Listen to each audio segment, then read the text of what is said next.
shalay toole ee meydkiiban xagga ku aasana meeshan waa qabuurihii dadka yagii la laayay ma meesha maanta aan soo banaan baxnay maanta waxa weeyaan banaan bixii ay ka ay soo banaan bixeen dhalinyartii oo dhan iyo odayaashii iyo hooyooyinkeen ayaa xaggan ku dhan maanta waan tiiraanyeysanahay maanta cadow bayna soo weeraray maalin guryaha lagu jiro maaha maanta maxay inaan mid noqono inaan maxay iska celino oramada inaan gacmo wada jirba wax ku gooyaan inaan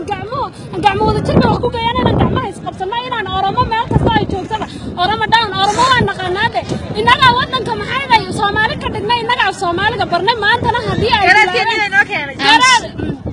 garaadkeegii baa noo keenay maantana hadii Soomaaliga nagu dalbartaan oramo sheegtaan wadanka cagaad baan kaga bixinayna oramo injirlay waligeed bay dameeraha guryaha ku xiran jirtay waligeed bay injir lahayd dircay iyo samada iyo gogorada markay xidhaan anaga barnay maantana anagii fijaanka wax ku wada cunayna ee walaalo ka dhiganay guriga nagu xiga aan soo dhawaysanaynay ayay maxay maanta nagu maadeen oo xoolaha ayagii dhaceen oo dadka ayagii laayeen oo meedashadii maxay saayin maanta inuu haystaan in maanta aan xagan xabaaliga dul taagan oo aasayna maanta waxaan leeyahay ninkii dhiig low yuu maanta joogin tulli aan ka soo jawaabna tulli aan tagno aan gacmaha qabsano aan meesha joogtaba kawda aan ka saarno orama injirlay orama gidaafad orama daaw balanaay orama daaw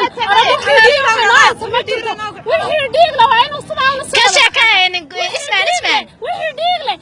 ka shaqeey Mustafa Cashar baashal inuu yimid علينا مدن مدحوينه مصطفى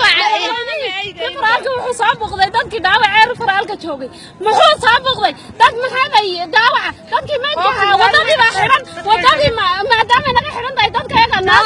dhaawacayagii iyo meedkayagii baa yahay soo qaadana baan ku niri shaqaale wuxuu ku jawaabay ishaayeen gaarin ayaan nisa qaaday ma talaan xilliga meedkayagii uu yaala cid nooga soo jawaabay cid maxay noo soo qaaday ma jirto dawladda waxa dadka ayaga dilaya waa ma kala kanyaga laftigiisa aan soo dhaafiyana tulli ka waran tulli ma xafiis hadii nala doortay ana nagu dooranay waa kuwa iyagu saa u dilaya ma kala kanyaga laftigiisa dilay asaga maxay gaari saa u dil mariyay anagu waxaan ka helnay dhiiga shacabka ee maalin kasta daadanay waan ka helnay Soomaali hadaynu ka helnay Soomaali hadaynu ka helnay anagu waan ka helnay dhiiguna wada dhaqaaqay taawna soo wada dhaqaaqay waan dagaalamana وشيتميسا سومان down dadkii af Soomaaliga